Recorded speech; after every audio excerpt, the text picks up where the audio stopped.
নমস্কাৰ চিন্তন মনন এই বিশেষ অনুষ্ঠানলৈ আপোনালোক সকলোকে স্বাগতম জনাইছোঁ আৰু আজি মোৰ সৈতে কোন উপস্থিত আছে আপোনালোকে নিশ্চয় গম পাইছে তেওঁৰ নামটো দৰখিল সন্দিকৈ শিৱসাগৰৰ এগৰাকী কণমানিৰ সৈতে আমি আলাপ কৰিম আৰু প্ৰথমেই আমি কণমানিগৰাকীক পৰিচয় কৰি দিয়াৰ আগতে তেওঁৰ এটা কবিতা আবৃত্তি কৰিছে আপোনালোকক শুনাব বিচাৰিছোঁ প্ৰথমে শুনি লওকচোন কবিতাৰ শিৰোনাম মাহীদেউৰ পুতলা কবি নিৰ্মল প্ৰভাত বৰদলৈ আমাৰ ওচৰতে মাহীদেউৰ ঘৰ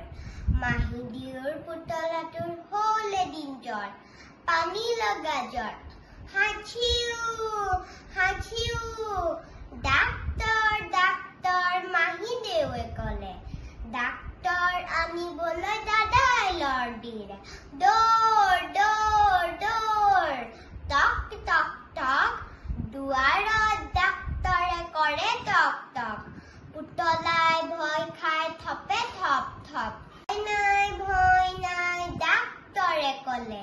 লাহেকৈ পুতলাক বেজী এটি দিলে আইঐ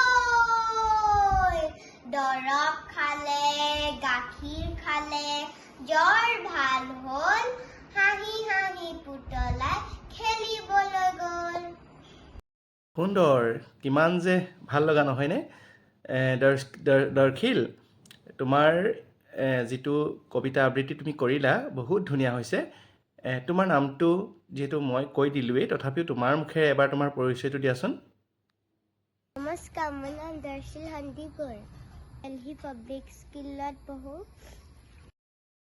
দৰখিল তুমি কবিতা পঢ়ানে তুমি যদি কবিতা পঢ়া তোমাৰ প্ৰিয় কবিতাটোনো কি প্ৰিয় কবিতা হ'ল কবি জ্যোতিপ্ৰসাদ আগৰৱালাৰ অকণমানি প্ৰাৰ্থনা বঢ়িয়া তোমাৰ বৰ ধুনীয়া কবিতা তুমি কবিতাটো তুমি ভাল পাইছা দেই তুমি দৰখিল আৰু এটা কোৱাচোন তুমি সাধু শুনা নাই সাধু যদি তুমি সাধু শুনা তোমাৰ প্ৰিয় সাধুটোনো কি মোৰ প্ৰিয় সাধুটো হ'ল নিগনি আৰু সিংহ সাধু বঢ়িয়া তোমাৰ প্ৰিয় সাধু শুনিলোঁ তোমাৰ প্ৰিয় কবিতানো কি শুনিলোঁ এইবাৰ তুমি কোৱাচোন তোমাৰ প্ৰিয় গীত কি তুমি কোনটো গান শুনি ভাল পোৱা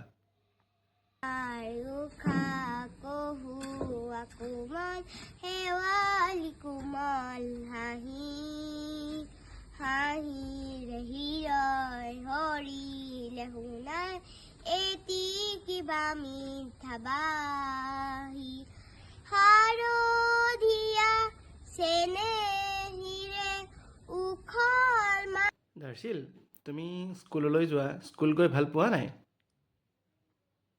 মই স্কুললৈ গৈ বহুত ভাল পাওঁ আজৰি সময় কি কৰি ভাল পোৱা কোৱাচোন থাকোঁ আৰ্ট কৰোঁ পঢ়োঁ সেইকেইটাই কৰোঁ তোমাৰ প্ৰিয় খাদ্যটোনো কি তুমি কি খাই ভাল পোৱা আটাইতকৈ আলু দৰখিল তুমি ঘৰত থাকি ভাল পোৱা নে তুমি ফুৰিবলৈ গৈ ভাল পোৱা কোৱাচোন মই ঘৰত থকাতকৈ ফুৰিবলৈ যাবলৈ ভাল পাওঁ একেবাৰে সৰু ল'ৰা এজনৰ সৈতে কথা পাতিলোঁ দৰখিলৰ সৈতে তেওঁৰ মনৰ ভাৱ জানিলোঁ তেওঁ ফুৰিবলৈ গৈ ভাল পায়নে ঘৰত থাকি ভাল পায়নে সাধু শুনেনে কবিতা আবৃত্তি কৰেনে ইমান প্ৰতিভা আছে ইমান সৰুতে ইমান ধুনীয়া কবিতা আবৃত্তি কৰিছে আপোনালোকে শুনিলে আৰু ইমান ধুনীয়াকৈ গীত গাইছে আৰু ইমান ধুনীয়াকৈ উত্তৰবোৰ দিছে নিশ্চয় এইদৰেই আমাৰ শিশুসকল আগবাঢ়ি যাওক তেওঁলোকৰ প্ৰতিভা বিকাশ হৈ গৈ থাকক আৰু তেওঁলোকৰ প্ৰতিভাবোৰ তেওঁলোকৰ মনৰ কথাবোৰ সৰু সৰু কথাবোৰ যিবোৰ আমাৰ কাৰণে একেবাৰে সাধাৰণ কথা কিন্তু তেওঁলোকৰ বাবে এইটো বহুত ডাঙৰ কথা এনেদৰে কোনোবাই তেওঁলোকক ইণ্টাৰভিউ লৈছে তেওঁলোকে উত্তৰ দিছে আত্মবিশ্বাসটো বাঢ়িব আচলতে এই আত্মবিশ্বাস বৃদ্ধিৰ বাবেই বা এনেধৰণৰ শিশুসকলৰ যিটো মানসিক জগতত কি চলি থাকে তেওঁলোকে ফুৰিবলৈ গৈ ভাল পায়নে বা কেনেকুৱা কি এই কথাবিলাক জনোৱাৰ উদ্দেশ্যেৰে কিছু প্ৰয়াস কৰিলোঁ গতিকে এইটো দ্বিতীয় খণ্ড চিন্তন মনন শিশুসকলৰ সৈতে নিশ্চয় আপোনালোকেও ভাল পাইছে